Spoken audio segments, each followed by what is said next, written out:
Good morning, my friend. Good morning, young man. Good to see you. Oh, well, good to see you, and I like those words, Well, we got to, young man. yeah, we got to nurture our young spirit, right? Absolutely. Our eternal spirit, as they say. Oh, yes. How are uh, you? uh, Fine, man. I mean, both you and I, we've been AARP eligible for a number of years. Am I correct? Oh, you're correct. Definitely. So, so we have a positive testimony to share. I mean, we're not. I kid with folks that if I'm in hospice, I'm still going to say all is well. So, we've. I mean, I don't know all of your background, but I know that you're still on the planet and contributing. So that's a blessing. Well, thank you. All right. So you're good for like 50 minutes or so for us to kind of chat. I'm at your disposal. Don't say that because I need I'll need I might need my car washed. I might need my house painted. So it depends on your skill set. But I mean, you're a Renaissance man, so I'm sure you can help out in a variety of ways.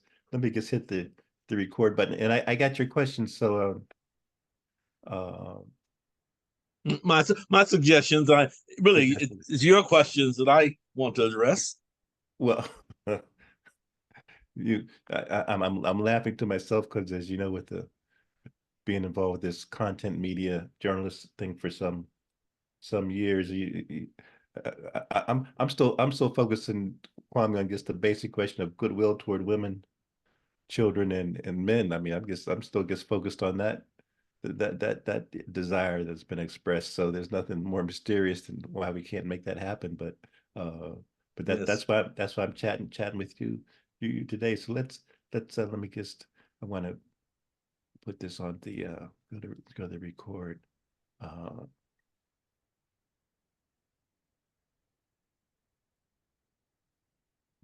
okay.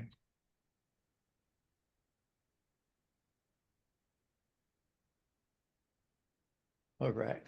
So Kwame Reed is with us this morning, and I say morning, but actually, Kwame, when folks are listening to this, be it in the afternoon or the next day, and since with the benefit of technology, it's kind of on demand.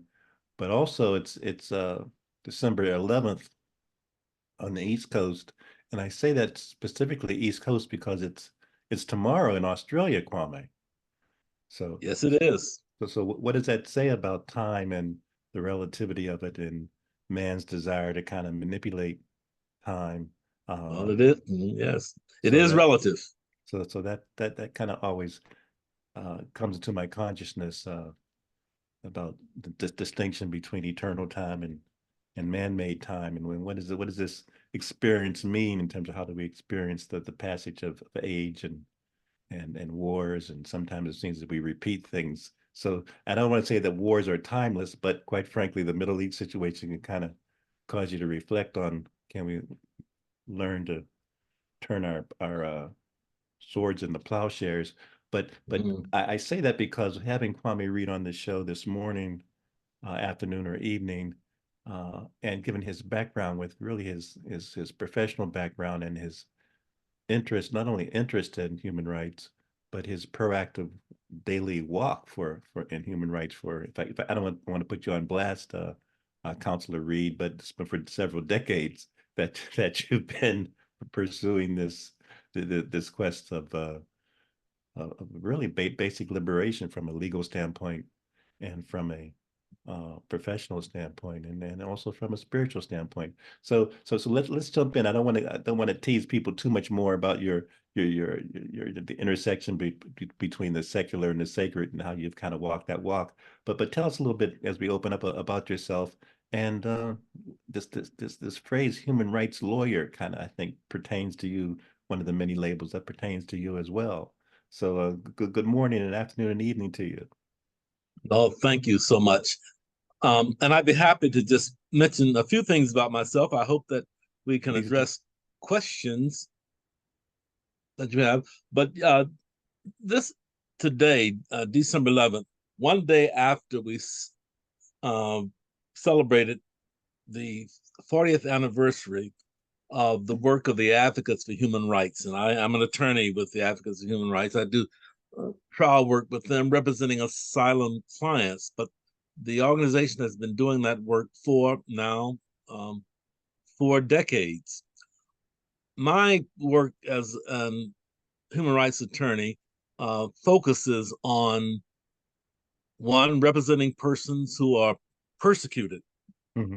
in the countries of origin because of a number of factors, including their political opinion, but also their ethnic identity, their religion.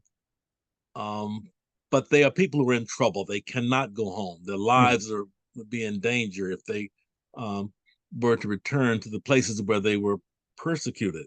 Mm-hmm.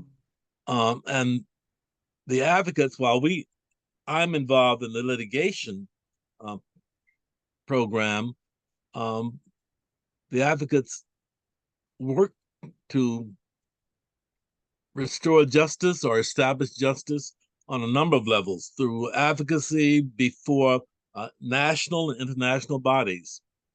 You mentioned Israel just now.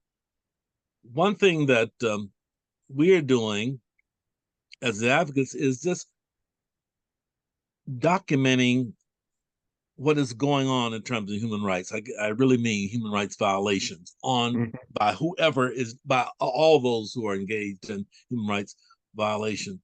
And that is the advocate's position, to try and seek to establish an understanding of what violations are taking place and what should be done about it. Mm-hmm. I'm going to go a little bit further here and say, while that is the advocate's position, the next statement I'm about to make is not the position of the Advocates for Human Rights, my organization. However, many people involved in human rights work are having a discussion.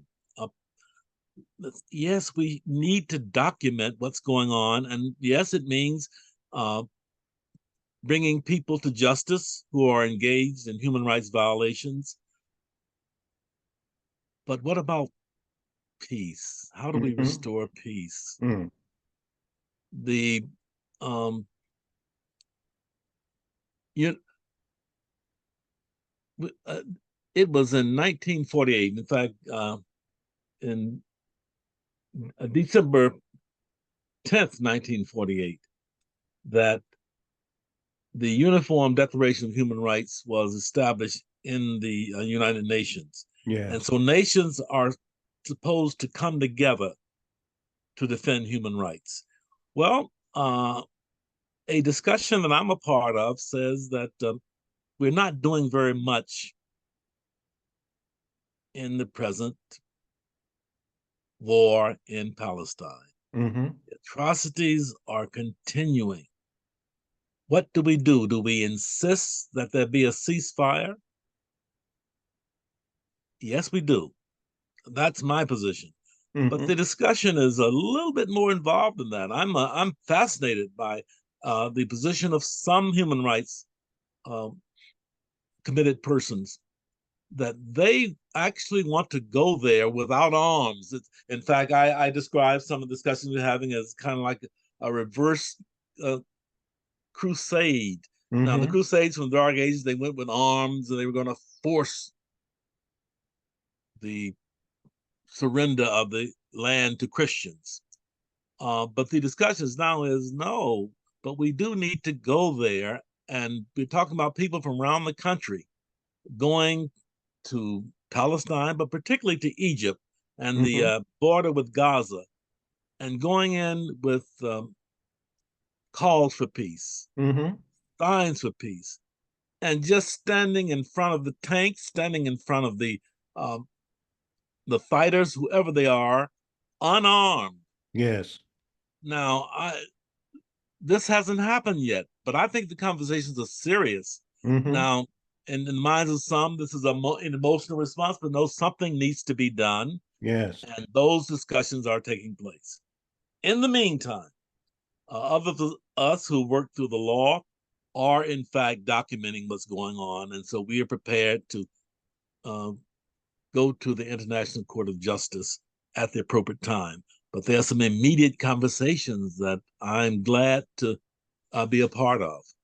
Well, for sure, Kwame. And as you referenced, I mean, my mind just was going back to the images of Gandhi and the images of MLK in terms of resistance, and images of some of the Buddhist monks that actually, burned themselves on the street to kind of protest in Vietnam. So, yeah, to be, the passive movement is not passive to the nonviolent resistance. This might be the way to go.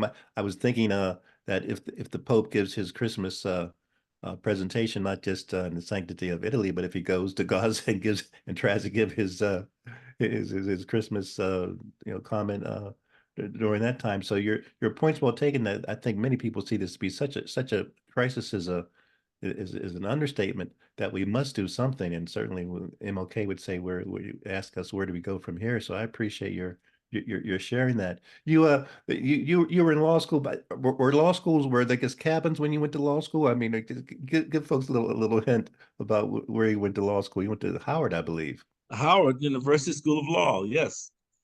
And I went to law school before going to seminary. You and I both went to the Yale Divinity School. Mm-hmm. But my story is that when I was growing up as a child, from high school on, I lived in Washington, D.C., but I'm from Southwest Mississippi. And when Mm-hmm. I was a child in the church, when my great grandmother took me early on, people were convinced that I was going to be a minister. And I said, no. I was like Jonah. Uh, I, I went the opposite way in the minds of some. Mm-hmm. I've changed. I long since changed my mind. How law and faith commitment can come together, and I think that's what I am engaged in. But uh, the idea of being a minister, I said no, and I'm going to law school. Well, I did. I went to law school first, um, but the call to ministry would not leave. Even though I was glad to be a legal services attorney, that I think I was doing something worthwhile then, but I Mm-hmm. accepted the call and went to seminary. But it was also in seminary, since I'd already finished law school, um, that I was invited to be a part of a program at the Yale Law School. I already had my Mm-hmm. degree from Howard, but I was invited to be in a program at the Yale Law School. And back then they called it the visiting scholars. They've changed the name now, Mm-hmm. but um, and I accepted that because I was given a chance to be mentored in law and religion, how those could come together. Mm. And I tried to write some things about that, but the uh, present day focus of that is what I'm doing in human rights. Yes. Um, I was asked whether or not the advocates of human rights, which I'm a part, is headquartered in Minneapolis, by the way, and that's where I am. Mm-hmm. Um, but it's global. We work globally and through many international and national organizations. But ask if that's a part of the church. It is not officially a part of the church. It's a independent public interest law firm. Mm-hmm. However, my church is very supportive of that work, both financially and uh, with the presence of persons, Yes. volunteers. We have something called court watching. Since I represent asylum clients, people who are in trouble, who are persecuted, um, I'm in court. And the immigration courts, and they really work hard. But they are overwhelmed with work. Mm. And as a result, uh, they're under pressure to get things moving. That means that they can and do make mistakes. Mm-hmm. Mm-hmm.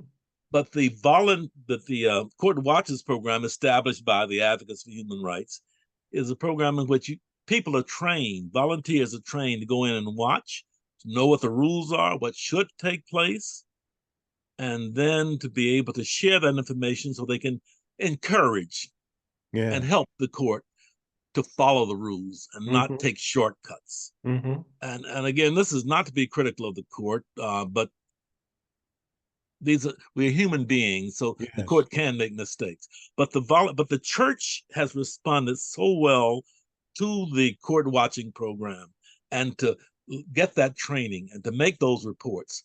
So the church and the legal community, particularly the advocates, have come together in that way. That's one of the ways that Mm-hmm. we've come together. And Kwame, if someone's listening and viewing viewing this show and wants to kind of contribute financially or contribute time and talent or become trained or gets to learn more about your information, your organization, what's the best way for them to do that?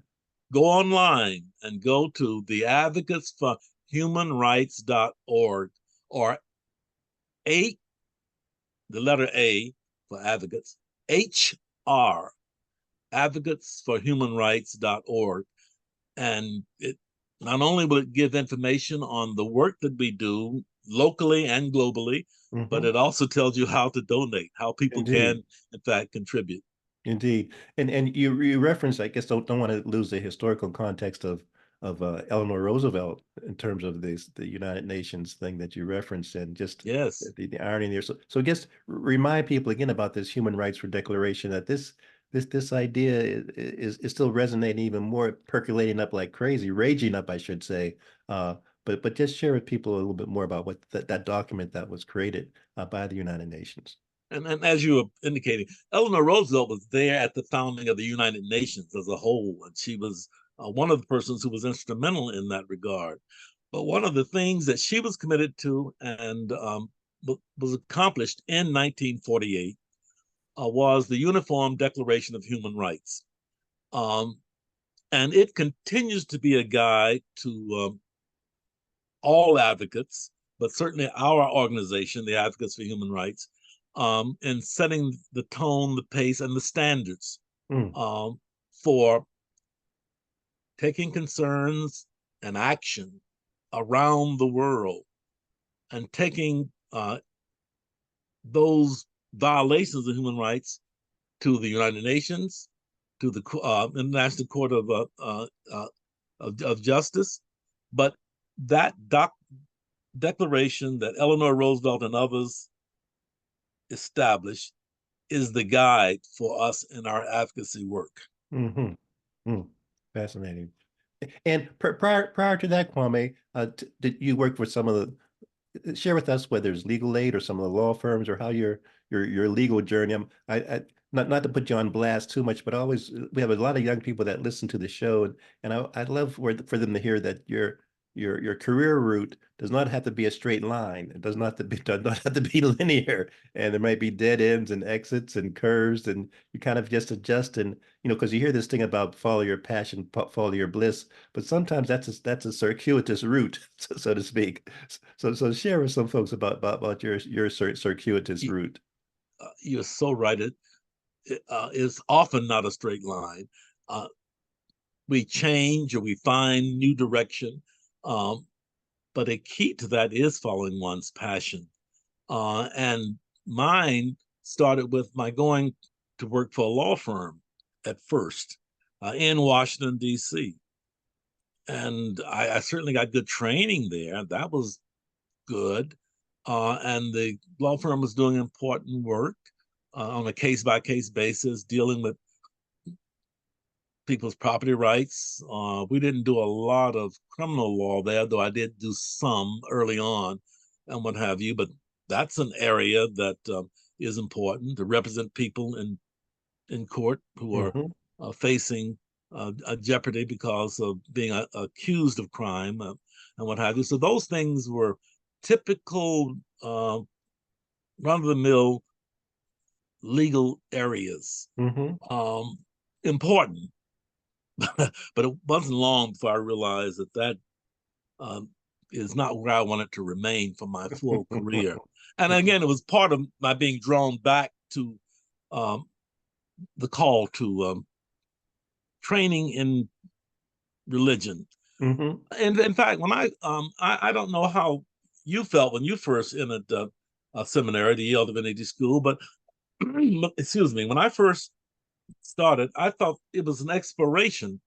I would just get some sense of direction, and I wasn't even sure that I would stay the full time.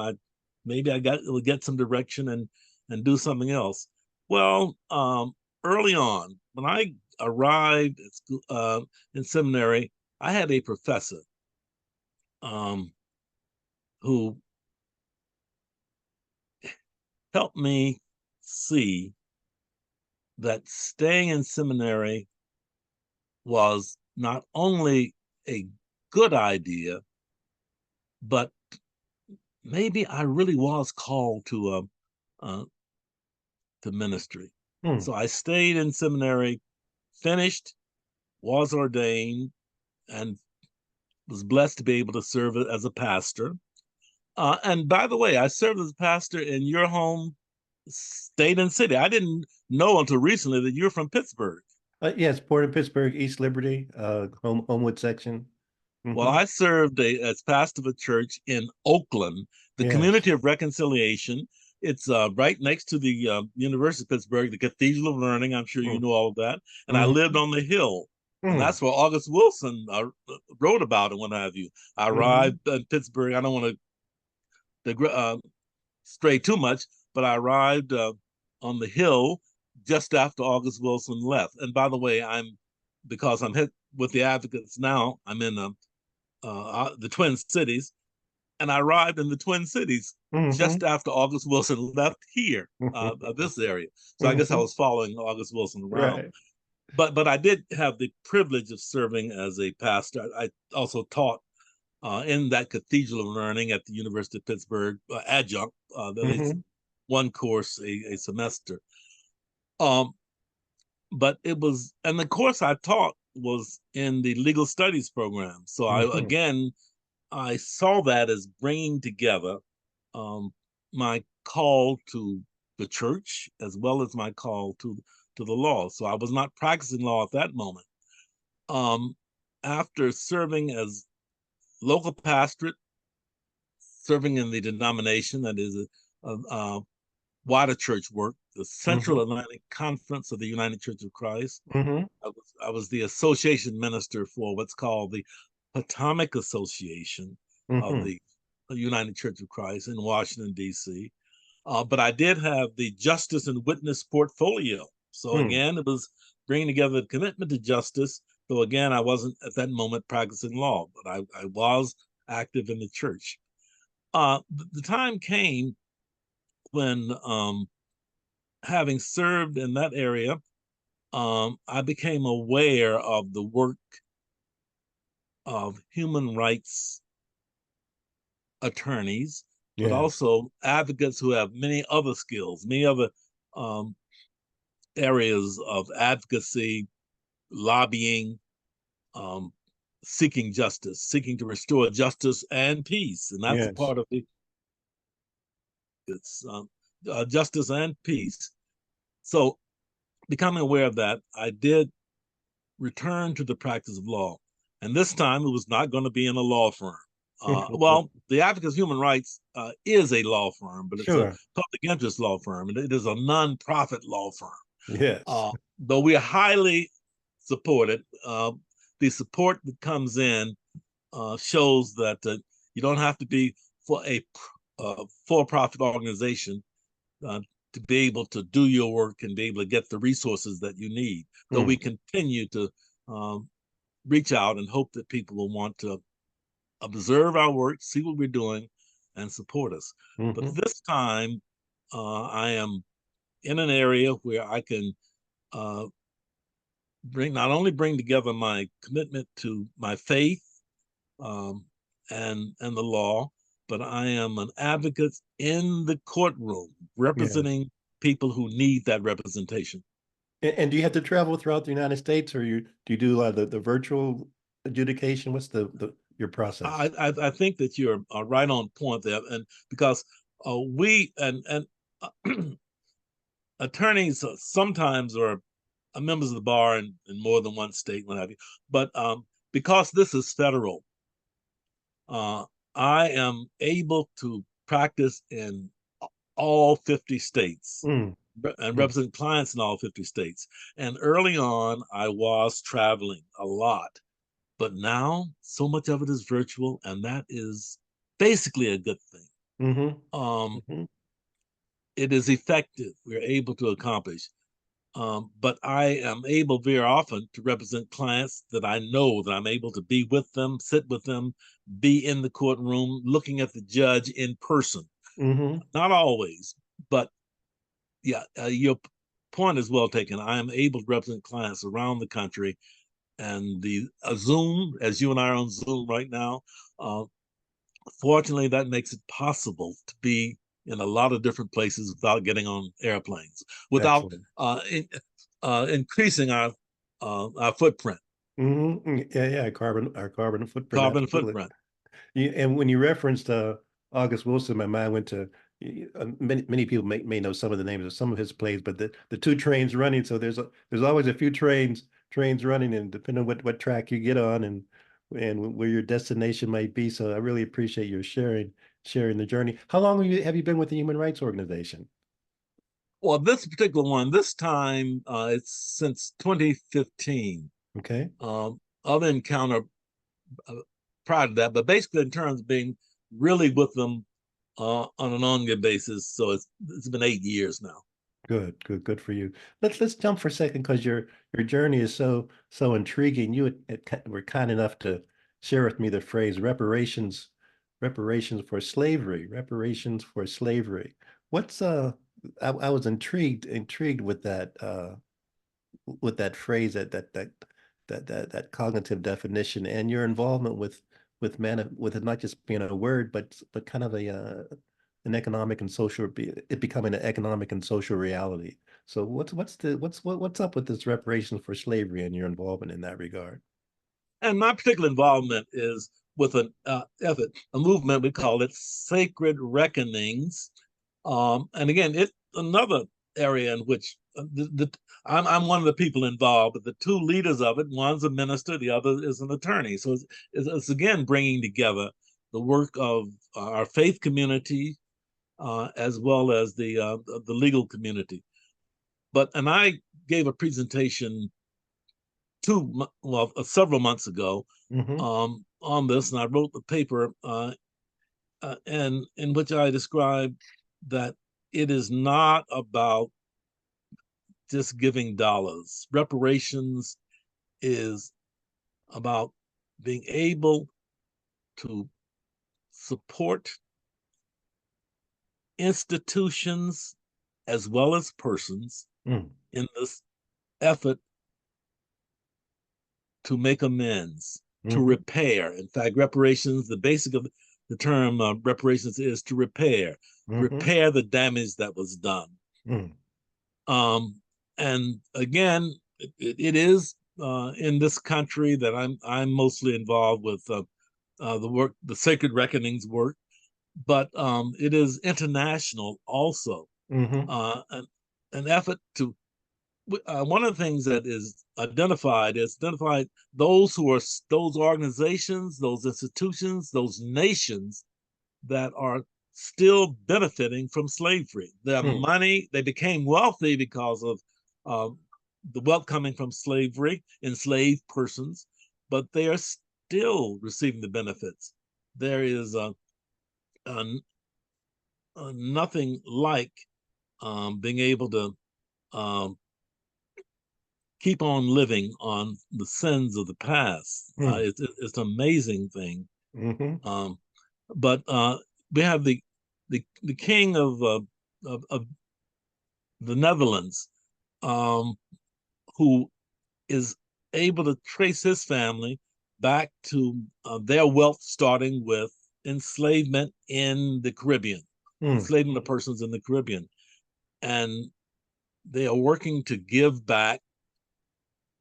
I think that is real as opposed to just a slogan. Um, but the giving is to institutions that support those who are still underprivileged, those Mm. who are still disadvantaged. Now, there's a debate in the area where I am. Should there be money given to persons who are the heirs of enslavement? Um, and I will just say frankly, I've taken a stand on that. Mm. I think trying to give people dollars and cents or pounds, whatever the monetary uh, system happens to be, is not an effective way to proceed. But to be able to um, support the educational opportunities, the work opportunities, the training Mm-hmm. opportunities Mm-hmm. of persons who still advantaged is something that has received and is receiving serious commitment. And that's where I am. Mm-hmm.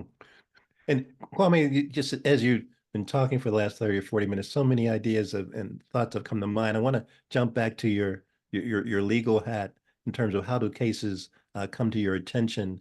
Because my guess is that for every person that you're representing, there's a multiple number of folks that can use your services that are not receiving your services. So how does someone that is seeking asylum or et cetera, how do they become aware of you? How do you find them? What's the discovery mechanism? Every client that I'm representing right now comes across the southern border. And by the way, I have clients, and I have a case from Ethiopia right now, Mm-hmm. sub-Saharan Africa. I've represented persons from Latin America and other parts of the world.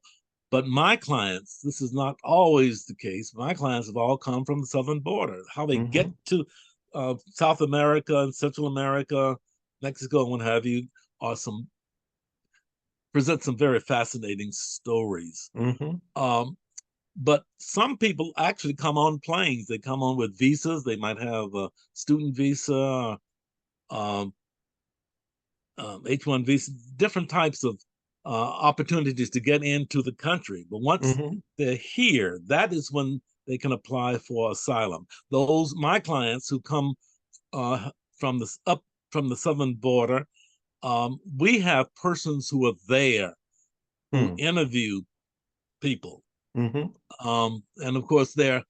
Uh, I know there are some in the country who are very angry with us because we find those persons who have been persecuted. We don't just go and try to represent anybody who crosses the border. Mm-hmm. We do um, interview and talk to. Usually, when I meet them, they have already gone through this process, and they're in the court system, the immigration court system. Mm-hmm. But they're interviewed, and those who show they have a real fear of returning to their home countries because of persecution, then can apply to our organization. So they know the name of the Advocates for Human Rights and other human rights organizations. We are not Mm-hmm. the only one. They know it because caring human rights volunteers have gone down and talked to them. Mm-hmm. Uh, in addition to that, some know through their relatives. It's word of mouth. They read and discover us on their own. But we do reach out. We reach out to those persons who uh, have faced and have a fear of Mm. being persecuted in the future. Mm. Mm.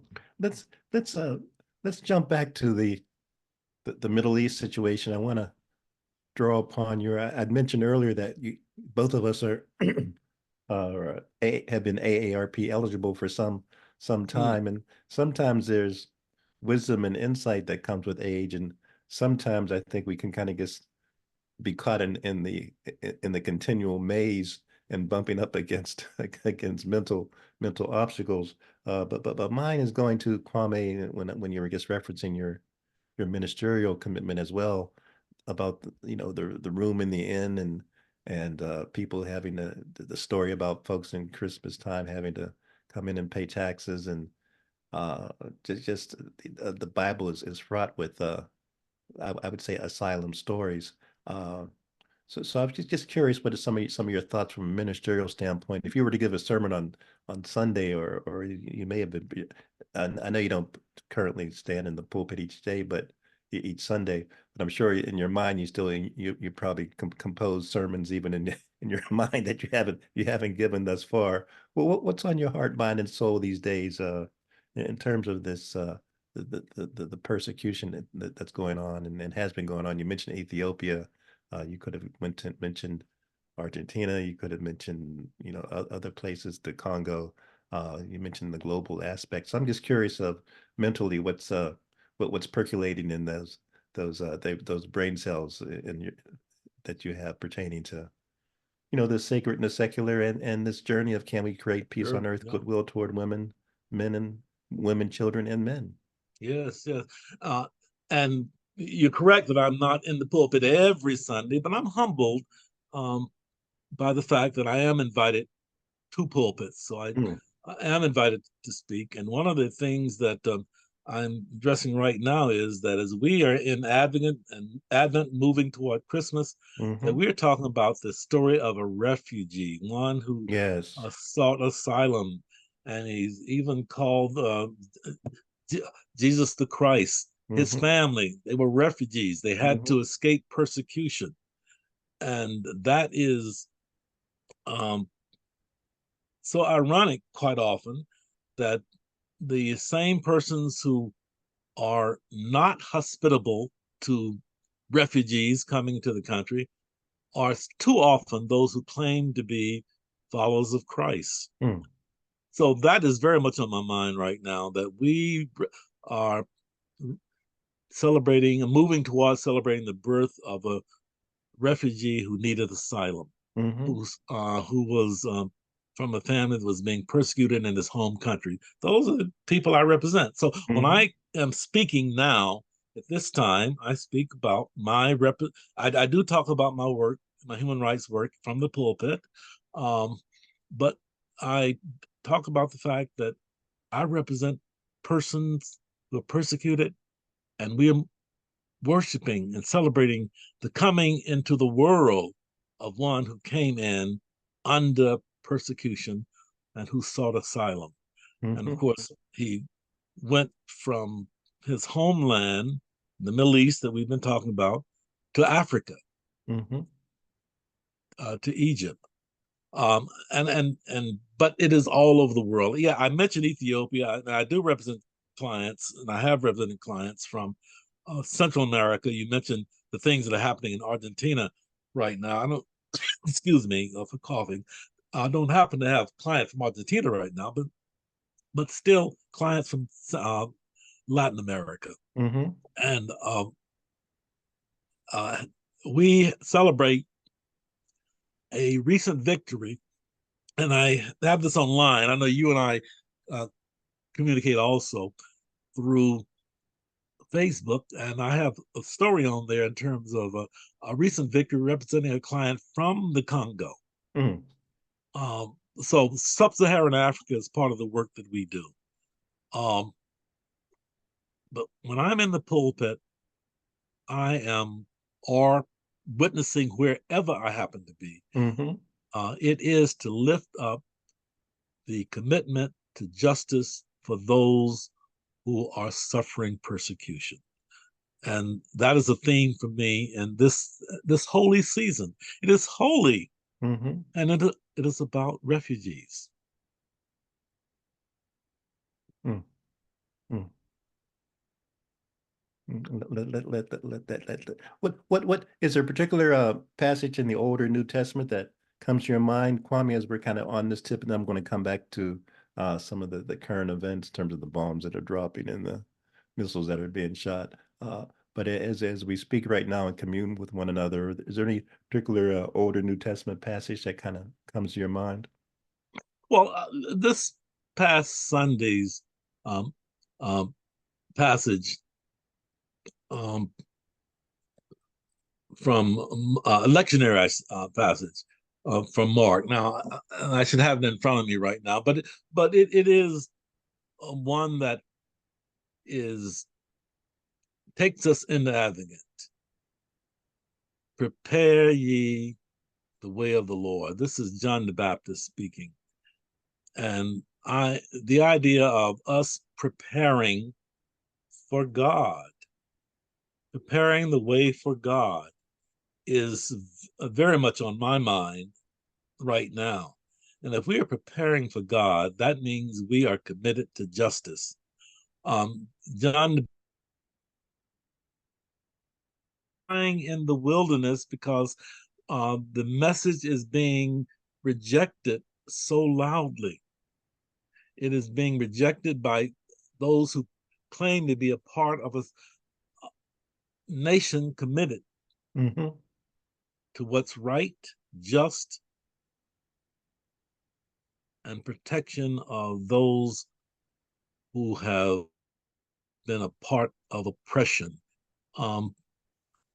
Nobody talk. Well, I shouldn't say nobody, but we don't talk about that theme very much now. I don't hear it on the Statue of Liberty. It says that bring those who are suffering in. We have a different atmosphere right now. So a big concern I have is that we're going directly against that which we claim to stand for. Preparing the way for calls us back to the task that we as people of faith have claimed. And yet we are in the midst of an environment that puts us in the wilderness. Yes. Where many don't want to hear that. If Kwame, if there's a young lawyer, say, or someone that's considering the legal profession, might be an undergrad or even graduate school, or even looking for an interdisciplinary kind of major, what would you say to some young folks that might be, in their 20s or late teens or in college or grad school, thinking about the legal profession? What would you say to them in terms of whether they should enter? And because it seems to me that they see so much of the confusion and chaos and kind of the Babylonian chaos of languages. What would you say to a young person that still wants to pursue law, but still might feel that law has been impotent in terms of really resolving issues such as what's encountering us now in the Middle East? What would you say to them about pursuing the legal profession as a career? Yeah, it is interesting to me, at least, that young people are discouraged from going into law. And it has to do with that statement that you made there, that many see it, law as being impotent. Well, it can be impotent, powerless. However, that depends on whether or not one is able to find inspiration in the service of those who are some who are working now and those who've gone before. I went to a law school, Howard University School of Law, where the message of our legal training, the one that I repeat often, and have an article that I have on my desk that just talks about this, where Charles Hamilton Houston said that a lawyer is either a social engineer or a parasite on society. And it's not everybody who is my colleague and friend, even my schoolmates, are happy to be told that it can very easily be the case where they are parasites on society if their goal is just to make money.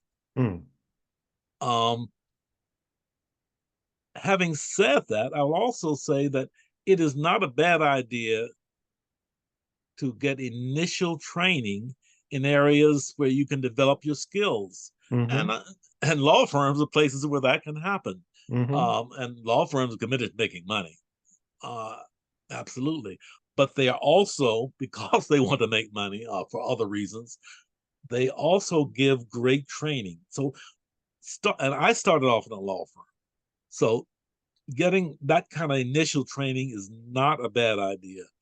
But it should also be a part of finding one's passion, as I feel that I have continued to do. And I have my passion, like I'm still finding my way in that regard. And I would say to young people who want to go to law school, get training, get good training, and get experience, because first you need it, and number two, if you don't get it, you're not going to be respected. So seeking good training, and that will enable you to follow your passion, and you discover the law is not impotent, that the law is a very powerful a tool, can be a very powerful tool and a very powerful arena. I know that my fellow Howard University law graduate, she's a lot younger than I am, but Letitia James, a strong, mighty woman of faith, is one who is committed to good training, and she's an outstanding lawyer, but she found her passion. The Attorney General for the state of New Attorney York. General of New York, Howard University law graduate, 1987 Howard University School of Law graduate, Letitia James. But getting good training and then following the passion, and the passion for her is the law. It is also politics. And that is also something that is still realistic for attorneys who I hope will practice law. It's important, I say, to practice law, but also it is one of the avenues to politics. There are other ways to go into politics also. So there are examples such as Letitia, who do both. Another Howard graduate, she did not go to Howard Law School, but Howard undergrad, is Fannie Willis. Now, I'm from the South. I hear on some who in the media, talking heads, refer to Fannie Willis. Well, we Southerners know her name is pronounced Fannie. But also a strong person of faith, who got good training and then also decided to serve in the public arena. You can work to make money. It is possible to make money, but you can also be committed to service. And we have just those outstanding examples of people of faith. And I'm glad that my Howard University, and I claim Yale University too, since we went to both, but inspires us to public service, to be social engineers, to seek justice, and to seek to change those things that are wrong, and to improve on those things that we are trying to do right. Social engineering is a major tool for young lawyers, and I would encourage those who are interested in law, undergrad, or if they're already in law school, to look at social engineering as a reason for practicing law. Indeed.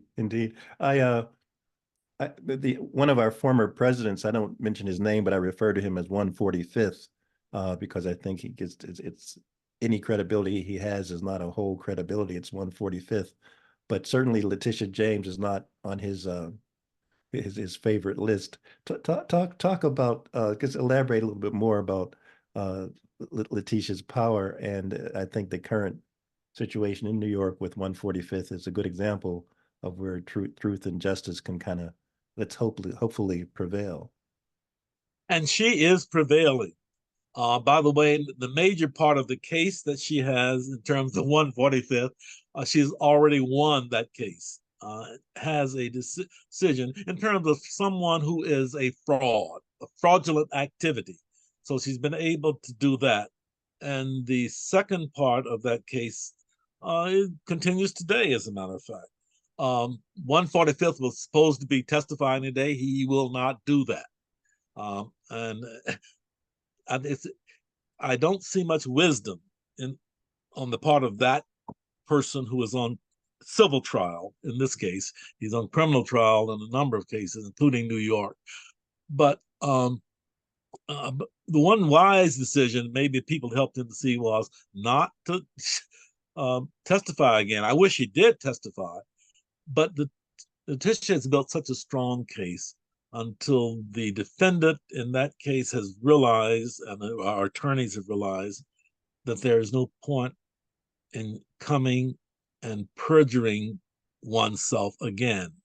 Perjuring, that's the legal concept of lying. Lying is bad, but perjury, you can be held accountable for it. And Letitia has been able to expose not only the fraud, but the perjury. And as a result, she is driving a major crook out of New York State.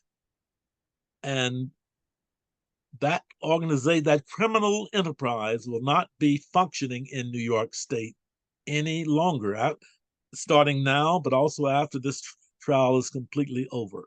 But this this woman, um, this outstanding person, is the one who has done that and is doing that.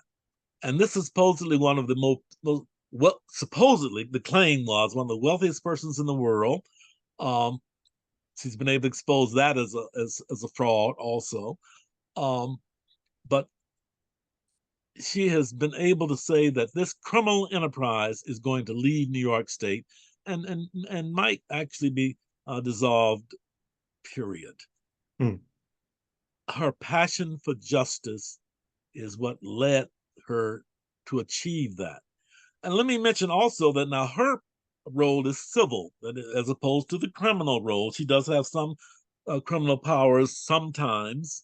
It's not the regular part of her role, but in her being able to pursue the money, follow the money, and her being able to end this criminal enterprise, she also gave information to District Attorney Bragg, Alvin Bragg, for his criminal prosecution there. So while her role is civil, she has been able to provide the evidence, the proof, the capacity to address the criminal enterprise both civilly and in the criminal arena. Yes. Through the prosecuting attorney. Yes.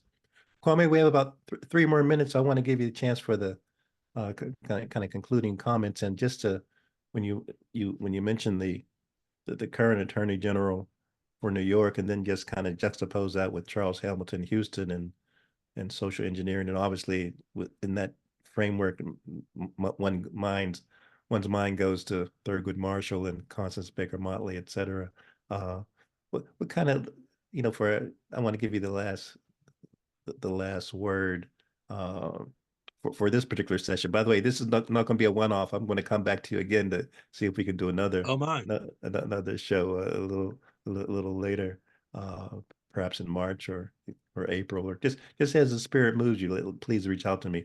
But kind of any concluding thoughts in this regard, because the intersection of law and sometimes as your journey has kind of illustrated, could be considered to be a false dichotomy between the secular and the sacred, that everything could be considered to be sacred. But I just want to give you a chance to kind of comment on it in the last 30 seconds or a minute in this regard. And I'm glad you mentioned something that I have been asked about a lot. Some have said law and religion, those two don't go together. They seem to be opposite. Well, and I tried to talk about how they can come together. They don't have to, but we can do this. But you again, coming back to Charles Hamilton Houston, and he was the mentor for Thurgood Marshall, of course. But there is a woman that is not well enough known, but she's getting better known, who was also mentored by both Houston and Thurgood Marshall. I could talk about Constance Baker Motley, but I'm talking about Pauli Murray at the moment. Pauli Murray, sure. Right. And Pauli Murray, also a graduate of Howard's Law School, when she was a student in law school, she had a concept for being able to address segregation. Plessy versus Ferguson decision, which claimed that separate but equal was the rule of the day, that you can keep the races separate as long as they're equal. Well, she pointed out, others had pointed this out, but if they're separate, they're not equal, because the majority population is in fact going to be the one that has resources and has the power. When she was a student in law school, and the strategy was to try and make them equal. Howard's Law School also was pushing at that time to make things equal, while realizing the segregation was in fact the standard under Plessy versus Ferguson. But she said, no, let's get rid of the separate because it can't be equal. And Pauli graduated first in her class at the Howard Law School, Mm-hmm. but her classmates actually, but because the professors, some professors led the way. They laughed at her. They said, "That's no way you're gonna get rid of Plessy versus Ferguson. That you're gonna end the separate, that is segregation." Well, she came up with a strategy, and by the time before he died in 1950, that is Charles Hampton Houston, he had come to her way of thinking. Now, some Mm-hmm. have later on uh, indicated that, well, Howard professors came to that conclusion on their own without Murray. That's sexism, and I've written about that sexism deserves a volume of its own, at least one volume. Mm-hmm. They didn't want to give her credit, but she is the one who developed the idea that you get rid of the separate and you get rid of the whole institution of segregation. And by the time before he died in 1950, Charles Hamilton Houston had his mentee, Thurgood Marshall, and others to accept Pauli Murray's perspective on that. Yes, yes. Now, I knew of her because we'd gone to the same law school, but I got to know Pauli Murray when she was awarded a doctorate at Yale University. I happened to be at Yale at that time, after having finished both undergrad and law school at Howard, but had gone on to your alma mater, Yale, later on. And I was there when she received that honorary doctorate. Now, she received the honorary doctorate after having earned the uh, SJD, juridical science doctorate at Yale. That's an earned degree, the Mm-hmm. highest legal degree. She earned that at Yale after having been a Howard University graduate. But I was there when she got the honorary degree, recognized for her having named the strategy for ending segregation, Brown versus Board of Education Yes. strategy, the one that was eventually accepted. And of course, you mentioned maybe we don't have time to Yeah, talk we about about 10, Constance 10 Baker about Motley, 15 seconds, yeah. but again, Constance Baker Motley was also involved in that very same strategy that Pauli Murray pronounced. Indeed. And as you know, Kwame, the recent residential college has been named after Pauli Murray here on campus at Yale. So Yes. her name's been lifted up. Kwame, thank you so much. As I say, I'm not to cut you off, but we've set the stage, laid out the table for the next show. So Well, my goodness. don't feel that this is an end, but no, this is a new beginning for 2024. Want to thank you so much for kind of spending the time and appreciate your really sharing with folks and providing really some substantive inspiration. So I thank you in that regard. Thank you. Be well and see you soon. I hope so. Thank you. All right. Good, my friend.